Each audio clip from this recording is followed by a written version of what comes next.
2014 लोकसभा चुनाव के प्रचार के दौरान बीजेपी के पीएम कैंडिडेट नरेंद्र मोदी के बाद अगर एक नाम सबसे ज्यादा चर्चा में है तो नाम है गौतम अदानी का। जो भी पार्टियां या नेता नरेंद्र मोदी का विरोध कर रहे हैं वह अपने विरोध के हथियार के तौर पर गौतम अदानी के नाम का इस्तेमाल कर रहे हैं। गौतम अदानी ग्रुप के चेयरमैन, जिसका कारोबार जो कंपनी शुरू हुई थी 1988 में, 2013 में करीब 50,000 करोड़ रुपए का जो टोटल कारोबार है वो इस कंपनी ने किया। 1988 में शुरुआत करीब 1,000 करोड़ रुपए से। गौतम भाई, आपकी उम्र सिर्फ 51 साल है। 25 साल पहले आपने ये कंपनी बनाई। ग्रोथ आपकी काफी भारी रही है और इसी को लेकर जो है कहा यह जा रहा है कि आपकी इस ग्रोथ के पीछे जो है नरेंद्र मोदी का बड़ा हाथ है।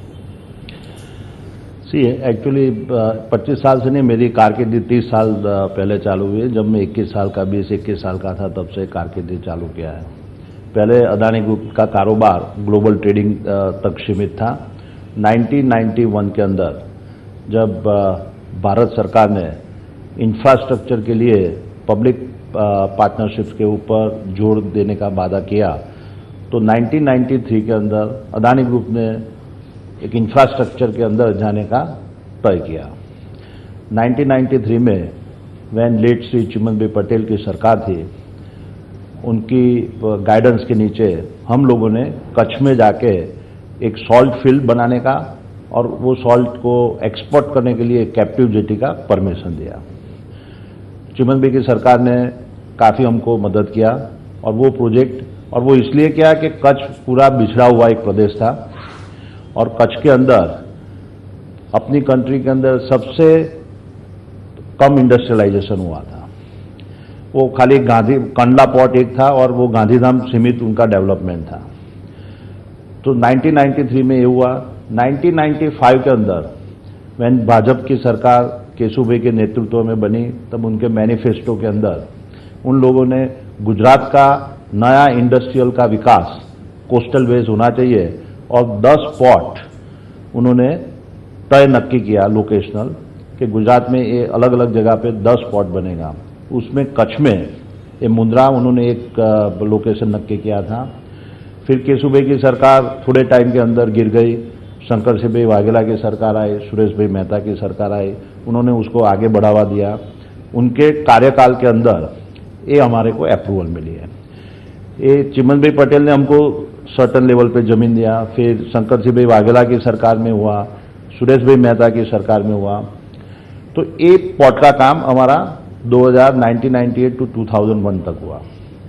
2005 के अंदर जब भारत सरकार ने स्पेशल इकोनॉमिक जोन के लिए एक्ट बनाया, पॉलिसी बनाई, तो 2005 के अंदर जब नरेंद्र मोदी जी की एग्जिस्टिंग सरकार थी, तब हमने वही मुंद्रा पोर्ट का फर्दर विकास करने के लिए ये स्पेशल इकोनॉमिक जोन के लिए हमने जमीन मांगा। हमने 10,000 एकड़ जमीन मांगा था। गुजरात सरकार ने ये बाकी सब चीजों देख के हुए वो 5,000 एकड़, करीब 5,000 एकड़ जमीन उन्होंने हमको स्पेशल इकोनॉमिक डेवलपमेंट के लिए एलोकेट किया। अभी जब आप एक जमीन के प्राइस और ये सब एक कंट्रोवर्सी चल रही है, तो हमने देखा है कि कोई भी सरकार हो, वो मोदी जी की सरकार है या भाजपा की सरकार है या कांग्रेस की सरकार है, सरकार के एक नियम कानून के दायरे के अंदर ये जमीन एलोकेट किया जाता है। उसकी भी एक प्रोसेस होती है। वैल्यूएशन कमेटी डिस्ट्रिक्ट लेवल पे होती है, गवर्नमेंट स्टेट लेवल्स पे भी होती है, और ये सब फिर उसके कोई एक मंत्री और चीफ मिनिस्टर के दायरे में नहीं है। ये अल्टीमेटली अप्रूवल कैबिनेट लेवल पे होता है। लेकिन गौतम भाई, कहा यह जा रहा है कि मोदी के रिजिम में जो आपको जमीन अलॉट हुई वो बहुत सस्ते दर पर अलॉट हुई, पहले की सरकारों से भी ज्यादा सस्ते दर पर अलॉट हुई। यहां तक कि राहुल गांधी ने कहा कि जो टॉफी की प्राइस 1 रुपए की, 1 रुपए वर्ग मीटर के दर से जो है आपको जमीन दी गई। नहीं, ऐसा है कि ये थोड़ा इलेक्शन के माहौल के अंदर ये कमेंट किया जाता है, लेकिन मैं बताऊं कि 1 रुपये में जमीन नहीं, उससे भी नीचे चिमन भाई की गवर्नमेंट के टाइम पे 10 पैसे में दी थी। वो जमीन कैसी थी? वो जमीन पूरी बंजर जमीन थी, वेस्टलैंड जमीन थी, और जब दरिया की भरती आती है तो वो जमीन पानी के अंदर हो जाती थी। दूसरा है कि ये जमीन का जो भी प्राइस वैल्यूएशन होता है, तो एक उसकी एक बहुत एस्टैब्लिश प्रोसेस है, और नाइदर अदानी ग्रुप ने कोई जगह पे कंसेशन मांगा है या कोई फेवर मांगा हुआ है, और गवर्नमेंट ने उसके कायदे के हिसाब से जो भी प्रोसेस होने के बाद में जो भी वैल्यूएशन तय हुआ है उसके हिसाब से दिया हुआ है। तो सवाल ऐसा नहीं है कि चिमन भाई सरकार ने 10 पैसे में दिया, केशु भाई सरकार ने 1 रुपये में दिया, शंकर सिंह वाघेला की गवर्नमेंट ने 1.5 रुपये में दिया या 15 रुपये के अंदर मोदी सरकार ने दिया। हम दूसरे राज्यों के अंदर भी काम कर रहे हैं, जैसे राजस्थान में गहलोत साहब की सरकार थी, महाराष्ट्र के अंदर अभी एनसीपी कांग्रेस की सरकार है, वहां पे भी हम प्रोजेक्ट डाल रहे हैं। वहां पे भी प्रोजेक्ट डालने के लिए जमीन की आवश्यकता रहती है, और वो आवश्यकता जब वो रिस्पेक्टिव स्टेट गवर्नमेंट को होता है तो उनके प्रोसेस के हिसाब से वहां पे भी हमको 20 रुपये में मिली है, महाराष्ट्र में भी 25 रुपये में मिली है। तो ये सब इश्यूज अभी पॉलिटिकल एंगल से उठाया जा रहा है। और दूसरा है कि ये लोग ये जमीन के प्राइस के ऊपर देखते हैं।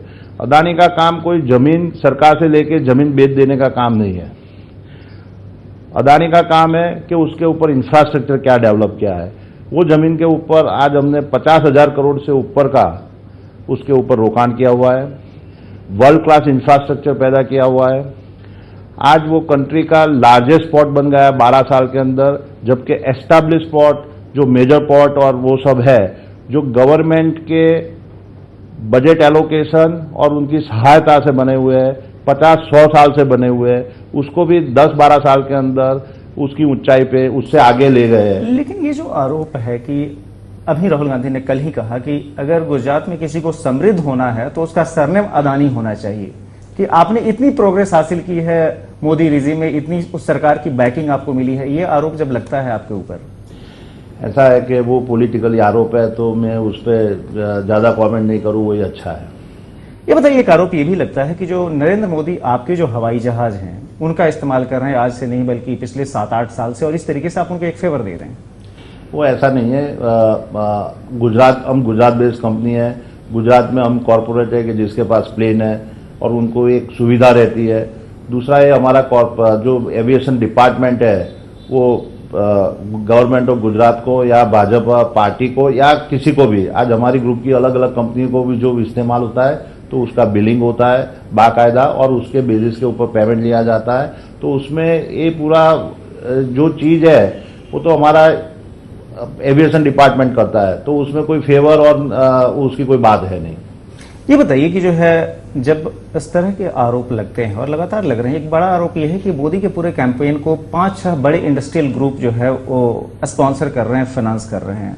आपकी जो है मोदी की क्लोजनेस की बात की जाती है और इसी आधार पर लगाया जाता है कि आप भी उनके कैंपेन को फाइनेंस कर रहे हैं। नहीं, वो सब पॉलिटिकल बातें हैं और मैं जाहिर में बताना चाहता हूं कि हम लोगों ने मोदी जी को या भाजपा को नहीं, इवन कांग्रेस को भी ये चुटनी के ऊपर हमने कोई फंडिंग किया नहीं। एक तस्वीर जो है लोगों के जहन में अक्सर आती है, जब 2009 में आप रॉबर्ट वाड्रा को लेकर गए थे मुंद्रा और आपने अपना SEZ का जो प्रोजेक्ट दिखाया था, आप खुद अपने हवाई जहाज से लेके गए थे। रॉबर्ट वाड्रा से किस तरह का कनेक्शन है आपका? नहीं, रॉबर्ट वाड्रा से कोई ऐसा कोई कनेक्शन नहीं था हमको। एक्चुअली वो ऐसा रॉबर्ट वाड्रा की एक मुलाकात को ये हाईलाइट किया जाता है।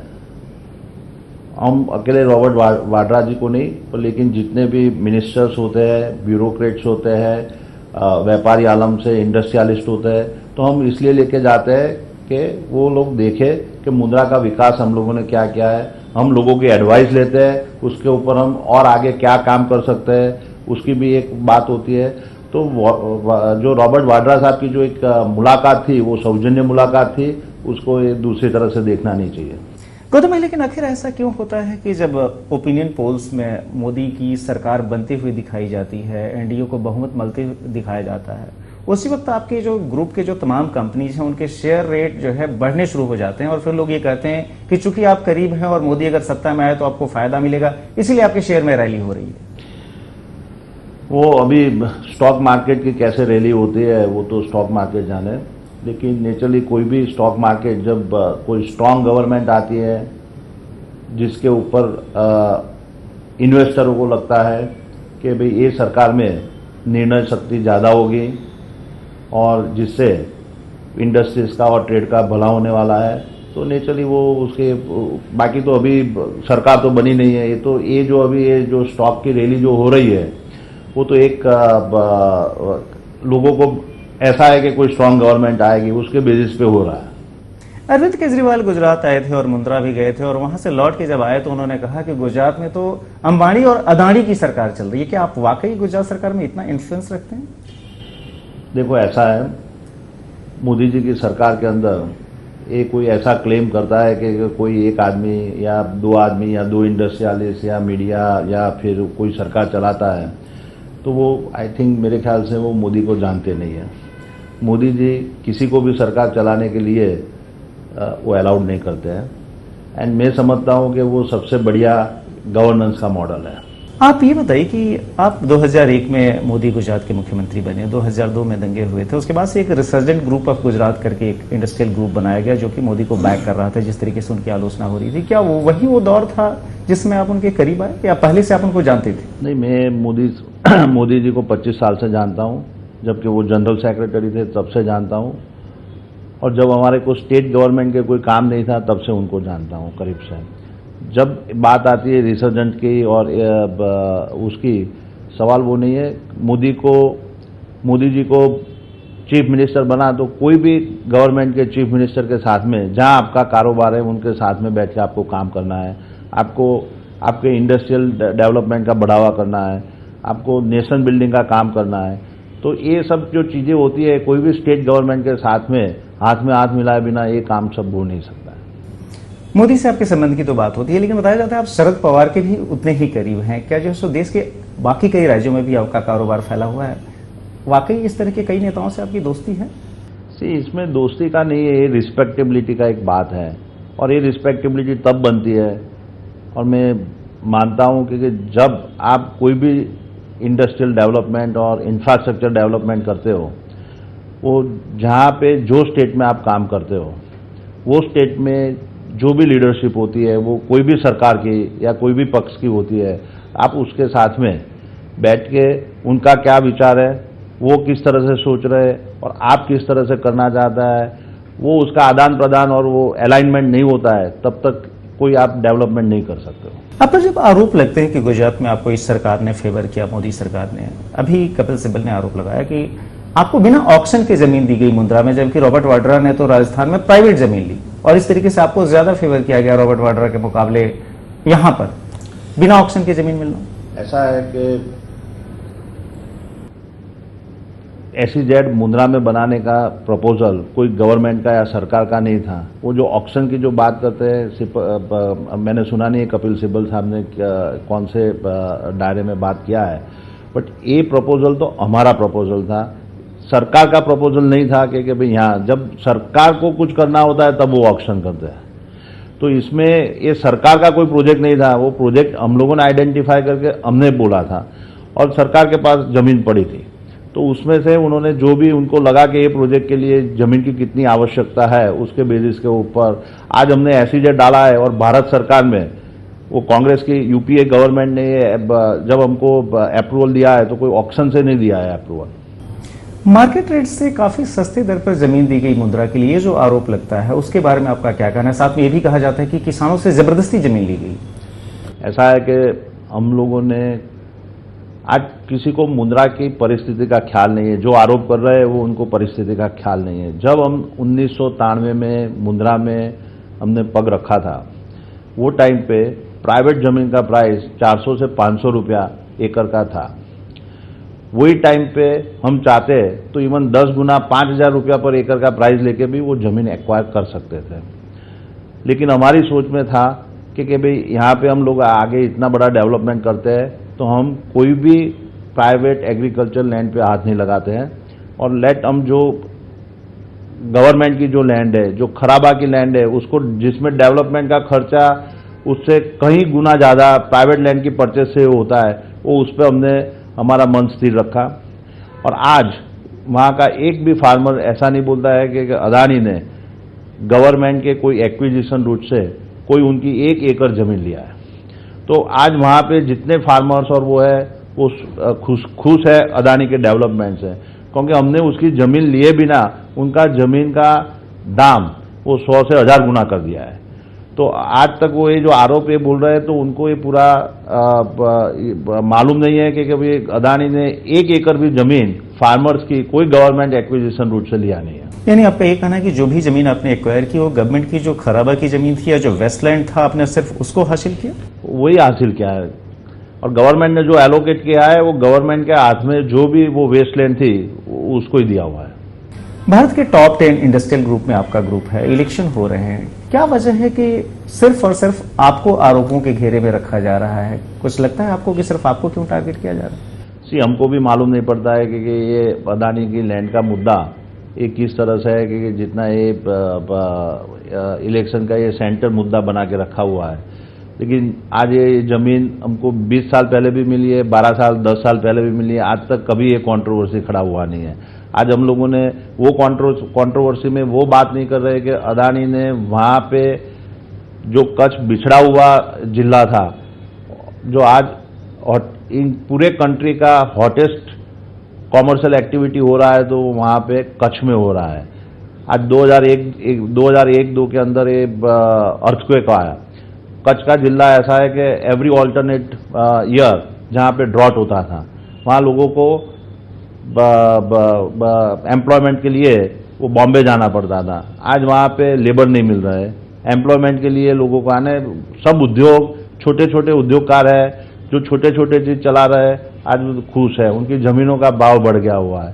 तो ये जो चीज दूसरी तरफ से देखना चाहिए कि अदानी ने कच्छ में जो एकदम बिछड़ा हुआ जिला था, पूरे गुजरात के नहीं पर पूरे इंडिया का बिछड़ा हुआ जिला था, वहां इसमें इन्वेस्टमेंट करके उसमें क्या जान लाई हुई है। केंद्र में अगर मान लीजिए मोदी की अगुवाई में एनडीए की सरकार आती है तो क्या वो आपकी सरकार होगी? जैसा कहा जाता है गुजरात में तो अदानी की ही सरकार चलती है। हम बिल्कुल ऐसा माइंड में भी नहीं है कि गुजरात में भी अदानी की सरकार है और ऐसा कभी सोचते भी नहीं है कि गवर्नमेंट ऑफ इंडिया में किसकी सरकार बनती है। सरकार चुनना काम गौतम अदानी का नहीं है। सरकार चुनने का काम है जो देश की प्रजा का है, गुजरात की प्रजा का है। अब मुझे ये बताएं कि जिस तरीके से ये इलेक्शन चल रहा है और उस पर जो आपको लेकर एक कंट्रोवर्सी है, एक बात बहुत बार बार जो कही जा रही है, एक बार फिर से आपसे कंफर्मेशन चाहूंगा कि क्या इस सरकार ने बाकी सभी प्रीवियस जो सरकारें थी उससे सस्ते दर पर आपको जमीन दी या उससे महंगे दर पर आपको जमीन दी? नहीं, ऐसा है कि कोई भी गवर्नमेंट ने सस्ते और महंगे से नहीं दिया, एक प्रोसेस के हिसाब से दिया है। इसलिए मैं बोल रहा हूँ चिमन भाई की सरकार में 10 पैसे में मिली है, केशु भाई के उसका 1 रुपया हुआ है, वो आगे बढ़ते बढ़ते वो जो हुआ 15 रुपये में दिया है। तो ये सस्ते और महंगे का बात नहीं है। जो टाइम पे जब गवर्नमेंट ने एलोकेशन किया हुआ है वो उनकी प्रोसेस के हिसाब से जो प्राइस बनता है उसके बेसिस के ऊपर उन्होंने एलोकेट किया हुआ है। अदानी ने ना ही कोई उसके ऊपर रियायत मांगी हुई है या कंसेशन मांगा हुआ है।